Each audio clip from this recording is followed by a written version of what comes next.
decisión de los organizadores, bien se lo hubieran hecho al revés.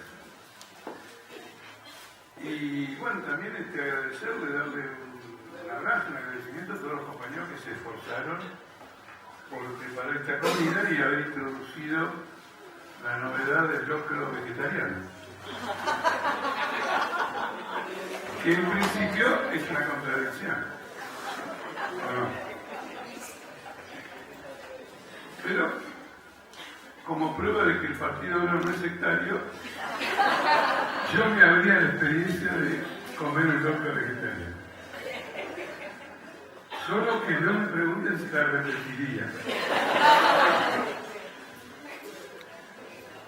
Bien, me gustaría tratar algunos temas, pero quiero empezar por dos puntos que merecen algún esclarecimiento. En primer lugar, es muy oportuna esta convocatoria, exactamente por lo que dijo el compañero, que tenemos el 9 de agosto una marcha convocada por el Sindicato Único de Neumáticos con un conjunto de delegados, activistas y otras expresiones gremiales. Esta victoria del Sindicato Único de Neumáticos todavía enfrenta un largo periodo de desafíos, un largo camino de desafíos. No es cuestión así de celebrarlo muy prematuramente, porque hay toda una acción de la burocracia sindical, inclusive en volverse nos echan antes de que cumplan el mandato. Hay una campaña tremenda, inclusive la campaña está dirigida incluso contra mí, me consideran el culpable de acusaciones que hacen ellos para el sindicato, pero al mismo tiempo pretenden con eso hacer algo típico de lo que en una época se llamaba macartismo. Es decir, que la experiencia de los trabajadores neumáticos no es genuina de los trabajadores neumáticos, sino que hay una fuerza exterior, el Partido Obrero, yo, que está conspirando para meterse en el movimiento obrero. A diferencia de muchas corrientes, nosotros hemos ido a las elecciones en el neumático y mucho antes hemos actuado en el sindicato neumático claramente con Partido Obrero.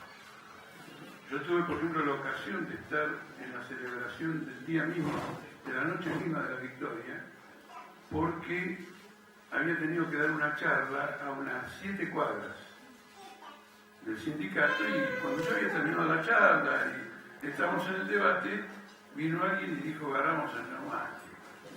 Bueno, a partir de ahí a nadie le interesó más el debate. Nos levantamos todos y yo fui hasta el sindicato. Y a medida que venían delegaciones obreras al sindicato, todos se acercaban y nos abrazaban. Después llegó Pitrola y lo abrazaban y nos agradecían. Era un hecho revolucionario. Los trabajadores, inculcados en que la política no se meta en los sindicatos, agradecían a un partido político por haber ayudado a derribar una burocracia sindical. Esto es un salto. Si lo desarrollamos es el camino de la victoria. Es absolutamente... Esto...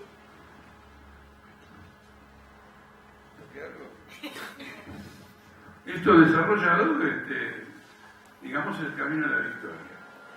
Y al mismo tiempo, la forma de ganar ese sindicato es muy significativa, porque plantea un desafío que va a ser el eje de esta charla. Toda la historia de Argentina camina hacia a un gobierno de la izquierda y de los trabajadores. Es inevitable. Es imparable. El problema es la izquierda y los trabajadores. Cuidado con eso.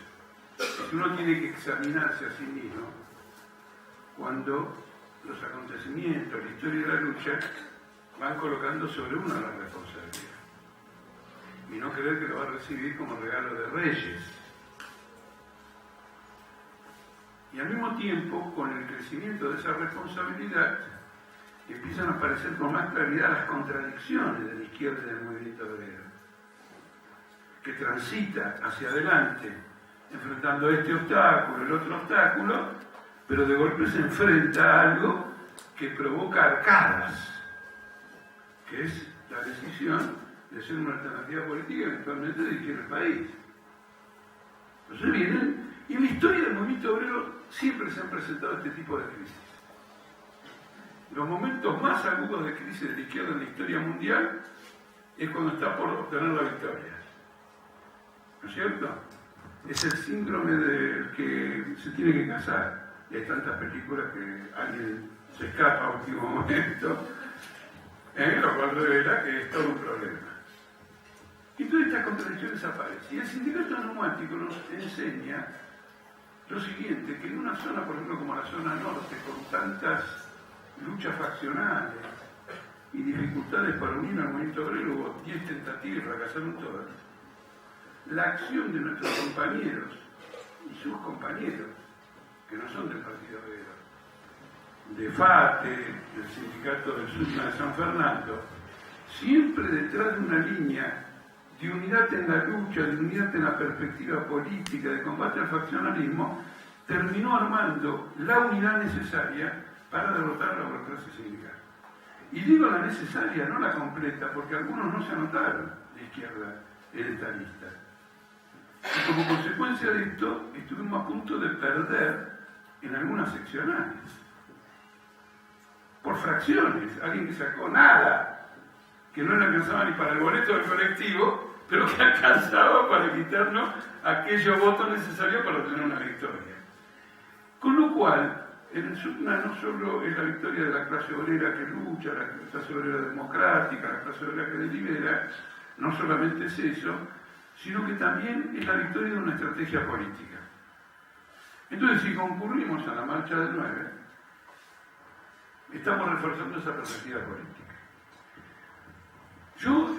A mí me faltan datos suficientes para lo que voy a decir ahora, pero está en el aire que lo mismo ocurre el mes que viene en el Sindicato de la Alimentación.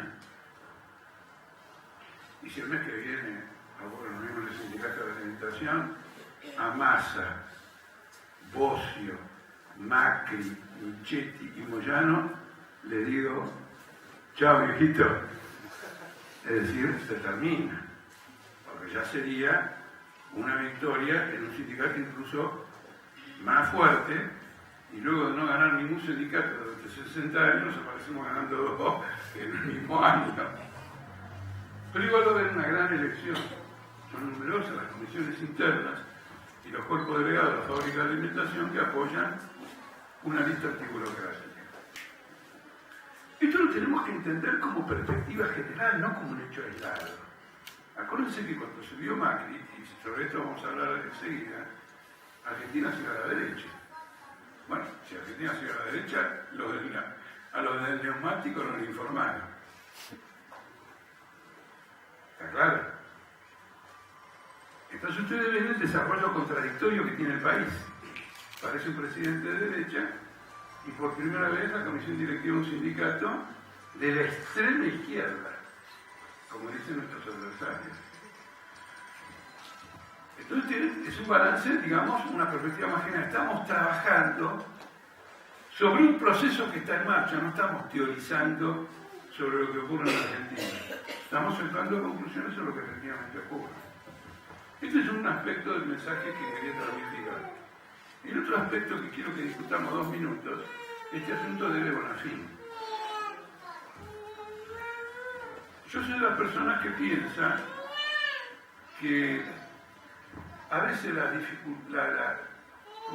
contradicciones en el campo de la izquierda se manifiestan en los detalles y no en los grandes temas.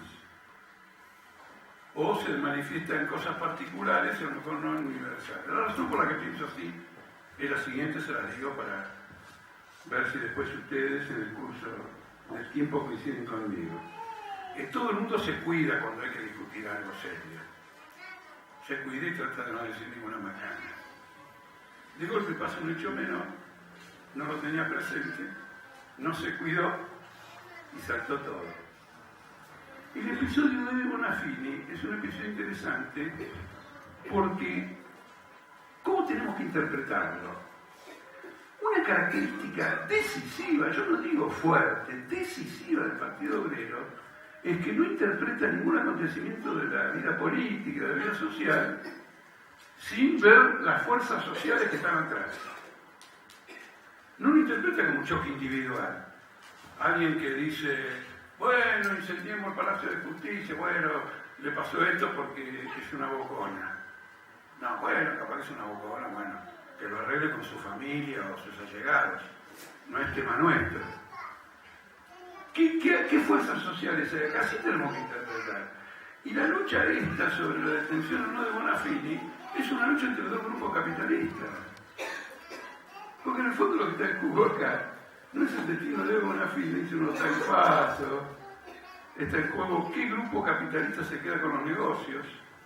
Si Cristóbal López, Lázaro Báez, Electroingeniería, los chinos, que han tenido tanto crecimiento económico en el periodo del gobierno anterior, o los norteamericanos, los grupos ligados a Macri, Aranguren, el ministro de Energía de Shell, eso es lo que está en juego.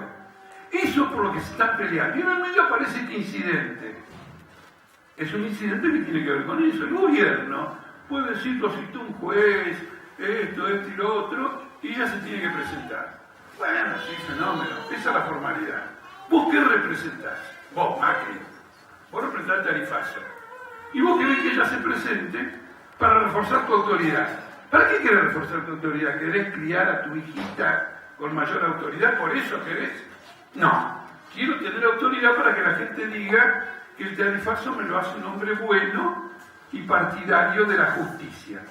Bueno, si sos tan partidario de la justicia, inclusive declaró que para él todos somos iguales ante la ley, hay que preguntarse por qué no lo metieron en cana a él y al papá por contrabandear autos con Uruguay, por qué no lo metieron en cana por espiar a la ciudad de Buenos Aires, cosa que se comprobó que la espiaron, porque los que la espiaron están en cana, pero el jefe de los que la espiaron está libre, que es Macri, Grindetti, que ha hecho un negociado, Grindetti, justo estamos acá en el territorio de Grindetti, que ha hecho un negociado que lo ha llevado a embolsar plata y mandarla al exterior.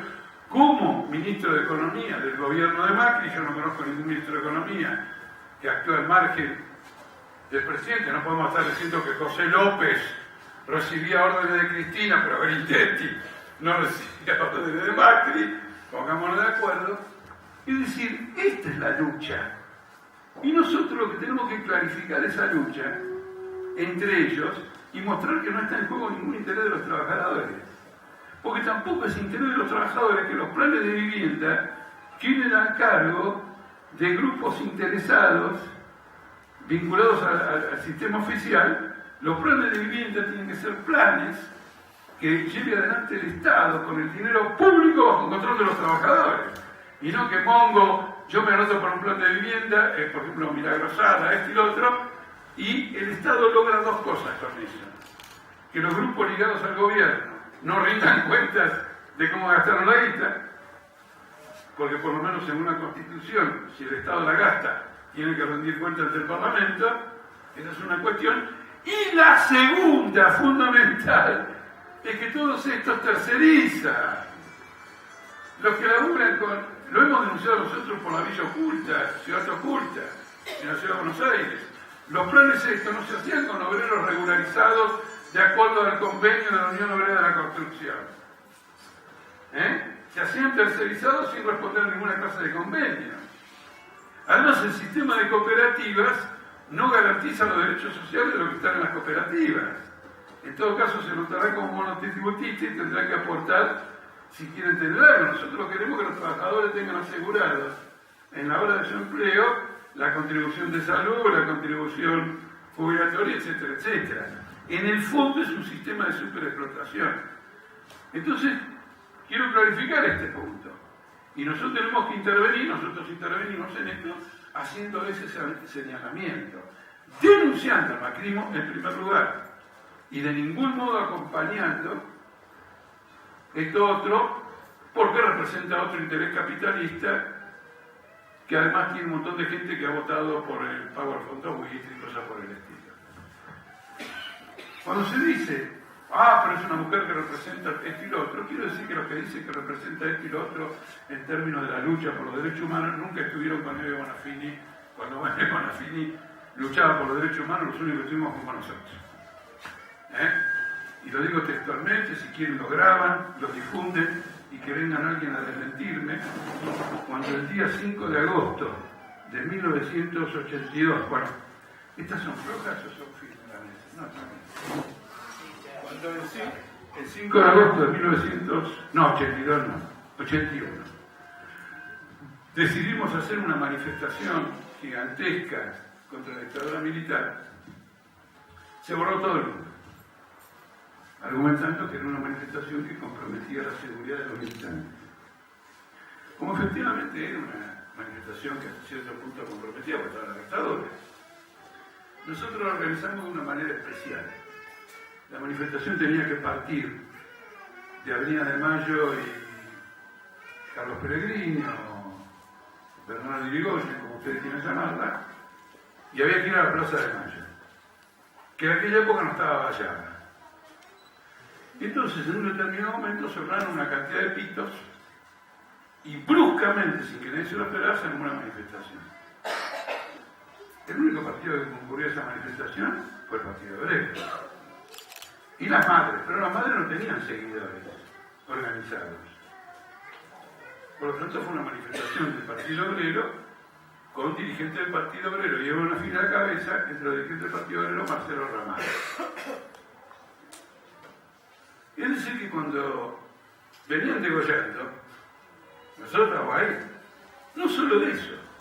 Yo le comentaba acá a los compañeros que el 24 de marzo de 1989, solo el Partido Obrero pudo ir a la manifestación. Eve Bonafini prohibió al resto de los partidos ingresar a la manifestación, porque en febrero se había producido la masacre al cuartel de la Tablada por parte del ejército de los caras pintadas, y el único partido que había repudiado la masacre habíamos sido nosotros y él. Entonces dijo, los que apoyaron, que son todos los partidos que eran del MAS, Izquierda Unida y qué sé yo, no pueden venir. Y se ingresó la Plaza de las Madres y no de los cobardes. Es decir, que cuando venían degollando, esta fue nuestra actitud. Si Eve Bonafini está comprometida en escándalos de falsos, corrupción, ella ha enlodado una lucha. Esa lucha va a seguir siendo sagrada. Los que lo enlodaron, no. Y no es la primera vez en la historia que alguien enloda una lucha. Nosotros justamente somos una corriente. ¿Qué corriente somos en definitiva? La corriente que ha quedado en pie después que muchos, como el Partido Comunista, como el Partido Socialista, en el curso de la historia, traicionaron las luchas. Y nosotros en esas ocasiones estábamos del lado del que no traicionó. Después se produjo otra división y volvimos a quedar del lado del que no traicionó. Entonces nosotros sabemos de esas cosas, pero que queda claro que nosotros rompemos primero con quien enloda esa lucha. Y esta es una lucha de estas características y tenemos que inculcar en la población que es de estas características porque la tenemos que liberar de la falsa opción de los grupos dominantes, Macri, esta chica, ¿cómo se llama? María Eugenia Vidal y cosas por el estilo. Tenemos que liberar de todo eso y que empiecen a mirar a la izquierda, digamos, abiertamente. Y además, al defender esta causa, tenemos que actuar pedagógicamente, nunca dando la impresión de que defendemos un interés particular, porque nosotros intereses particulares no tenemos. No conozco cuál es el interés particular del Partido Obrero. El único interés del Partido Obrero es que la clase obrera llegue al poder. Para llegar al poder, tiene que tener un partido. ¿Cuál es el interés de un martillo? No tiene ningún interés el martillo. El único interés del martillo es que alguien pueda usarlo para clavar un clavo. Pero era el martillo. Si pudiera desaparecer, ni por sombrero. Pero tiene que servir para clavar un clavo. El partido no tiene, es como un martillo, no tiene ningún interés. Pero es lo único que la historia ha probado que puede dirigir a la clase obrera a victorias definitivas. Es decir, que representa un interés general. El martillo representa un interés general. Quería aclarar esto porque son los temas que están tratándose en la actualidad. Dicho esto, ¿qué juicio tenemos sobre el conjunto de la situación política? Para no hacerlo largo, les recuerdo a los que estaban en esa ocasión, y se lo digo a los que no estuvieron, que no me acuerdo, el 14 de diciembre, no me acuerdo, cuando hicimos el picnic en Palermo, el picnic anual, nosotros dijimos a los 4 días de subir este gobierno que este gobierno carecía de los recursos económicos y políticos para aplicar el plan que venía a aplicar. No dijimos que no venía a aplicar este plan, sino que dijimos que venía a aplicarlo y carecía de los recursos económicos y políticos para llevarlo adelante. Cuando alguien carece de los recursos económicos y políticos para llevar adelante sus intenciones, tiene 2 vías. O abandona sus planes políticos y se va. Chao. Luego el macrismo 7 meses y listo. O busca los medios para obtener los recursos económicos y políticos. ¿Está claro? Bueno, para obtener los recursos económicos y políticos tiene que chocar con los trabajadores. Porque justamente un recurso que no tiene, a pesar de ser un gobierno votado, es el consentimiento de los trabajadores para la política que quiere desarrollar. Es muy interesante. Yo les quiero dar un ejemplo en este sentido, porque el macrismo ganó muy fuerte en Córdoba. Entonces, como ganó muy fuerte en Córdoba, me di cuenta que los obreros de la industria automotriz de Córdoba lo habían votado a Macri. ¡Qué cagada! Bueno, si hubieran votado a Scioli también hubiera sido una cagada. De modo que, ¿qué opción tenía? Pero no importa. El tema era el siguiente: ¿por qué lo podían votar? Entonces los compañeros de toda la industria me informaban, me habían contado antes, pero yo no había visto el alcance que tenía. Era lo siguiente: que las patronales conversan con los trabajadores. No es que conversan en términos de amigos, sino que de golpe de problemas laborales se tienen que reunir las partes y con seguro se producen conversaciones que van más allá de la agenda precisa. La industria automotriz estaba pasando por muchas suspensiones y la patronal decía: mira, nosotros vamos a votar a Macri para que haya una devaluación del peso, porque con la devaluación del peso exportamos y termina la suspensión. Aquí hay que reactivar la economía. Si ustedes no quieren sufrir suspensiones, la reactivación pasa por una devaluación y Macri propone una devaluación. Cuando vi después que ganaron como ganaron, dije: los trabajadores compraron ese programa. El anterior gobierno los había colocado en un impasse. Estar suspendido la mayor parte del año, que es lo mismo que te despidan por ese tiempo. Es decir, equivale a una cantidad de salarios que se pierden como consecuencia de la suspensión y lo votaron. Bueno, muy bien, se produjo la devaluación. Las suspensiones ahora son el doble de antes.